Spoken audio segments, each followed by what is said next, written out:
Alors, Claire, toujours ici pour du blog Juste Monnaie pour vous parler de l'application et de l'outil budgétaire, surtout YNAB. Je voulais finir cette petite série sur ce que YNAB m'a apporté, les différents points positifs et négatifs, par justement les points, on va dire, négatifs, qui peuvent constituer en tout cas des freins, mais qui pour moi, au regard de la valeur ajoutée de l'outil, ne devrait plus en être si vous le constatez justement cette valeur ajoutée. YNAB, si vous regardez leur site, c'est en anglais. Oui, parce que l'outil en fait est en anglais. Et donc du coup ça veut dire que soit vous êtes bon en anglais et donc il n'y a pas de souci, il n'y a pas de questions à se poser. Par contre, si vous ne parlez pas anglais, vous pourriez vous poser la question: est-ce que c'est accessible pour moi?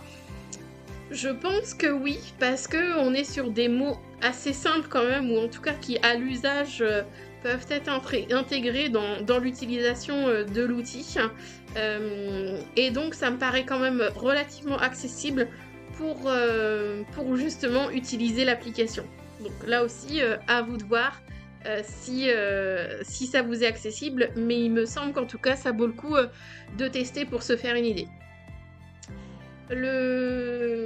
L'autre point que je souhaiterais souligner, c'est le fait que pour moi la méthode budget zéro a nécessité un peu d'apprentissage.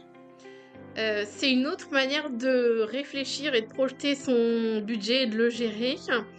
Donc ça m'a nécessité un peu de mécanique, de réflexion aussi, parce que finalement, par rapport à cette méthode aussi, le fait qu'on puisse projeter des projets, des investissements et de l'épargne, ça m'a obligée, mais ça c'était très positif, à réfléchir justement à quels étaient mes projets que je souhaitais concrétiser ou je souhaiterais concrétiser et à quelle échéance. Et je m'étais pas forcément posé toutes ces questions-là jusqu'à présent. Moi, finalement, je prévoyais mon épargne mensuelle en début de mois. Je prévoyais à peu près mes dépenses. Mais après, pour tout le reste, c'était en gros, s'il reste de l'argent, tant mieux. Sinon, tant pis. Donc, j'avais pas sur ce volet, on va dire, projet moyen long terme, une véritable programmation budgétaire. Et donc là, cet outil étant vraiment sympa pour ça, ça m'a incité vraiment à me poser des questions et à réfléchir finalement sur quels étaient mes souhaits et comment j'articulais mes différentes catégories de dépenses, de projets, d'épargne, d'investissement, etc. Donc une vraie réflexion globale, mais tout à fait intéressante et surtout qui permet de se dire on construit sa vie, la vie qu'on souhaite aussi quoi.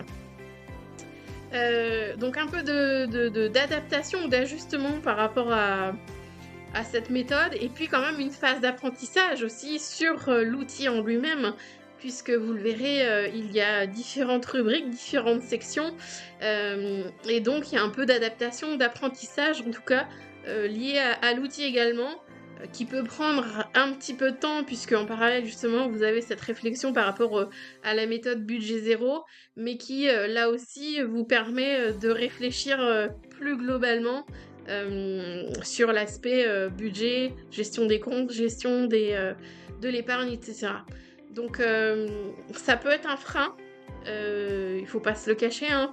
Quand on prend du temps à apprendre, à devoir comprendre un outil, à mettre en place des choses, ça peut créer du frein, mais je vous incite vraiment à pas lâcher le truc, ou en tout cas à vous investir dans les premiers jours d'essai pour que vous puissiez vraiment vous faire une idée de l'outil. Et après, vous verrez si à la fin de l'essai gratuit, les 34 jours d'essai gratuit, vous souhaitez le garder ou pas, mais au moins pendant un mois vous aurez pu en tester toutes les composantes et les fonctionnalités.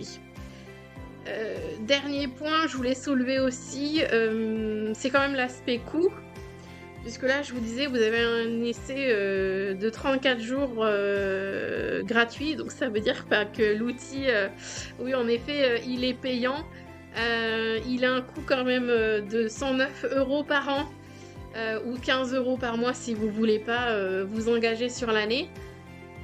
Moi au début ça m'a paru beaucoup. J'avais payé déjà pour des outils de gestion budgétaire, mais nettement moins. Et là, ça me paraissait un gros montant par rapport au fait que ce soit justement un outil de gestion budgétaire. Mais l'outil m'intéressant quand même, j'ai fait l'essai, on va dire des 34 jours, où je m'y suis mise sérieusement pour voir si vraiment ça me convenait ou pas. Et au bout de ces 34 jours, en tout cas pour moi, l'apport étant important et intéressant, j'ai jugé, et je juge encore aujourd'hui, que c'est 109 euros. C'est acceptable au regard de l'apport et la valeur ajoutée de l'outil de gestion budgétaire YNAB. Notamment en termes d'épargne, en termes de réflexion globale justement sur la gestion financière de son foyer. Je trouve qu'il y a une valeur ajoutée importante par rapport à ce prix à payer. Donc là encore, à vous de vous faire une idée sur cet outil avec... Enfin, je vous invite vraiment à vous faire votre propre idée sur l'intérêt ou pas de cet outil en faisant cet essai gratuit de 34 jours. Je vais bien sûr continuer à vous présenter cet outil que je trouve en tout cas intéressant, de manière à ce que vous puissiez aussi le découvrir à travers les expériences que j'en ai fait. Et puis de votre côté, voilà, n'hésitez pas à essayer à faire l'essai gratuit. Si vous avez des questions, n'hésitez pas bien sûr aussi à me les poser. Je me ferai un plaisir d'y répondre. Et puis je vous souhaite une excellente journée et je vous dis à bientôt dans une prochaine vidéo. Bye bye.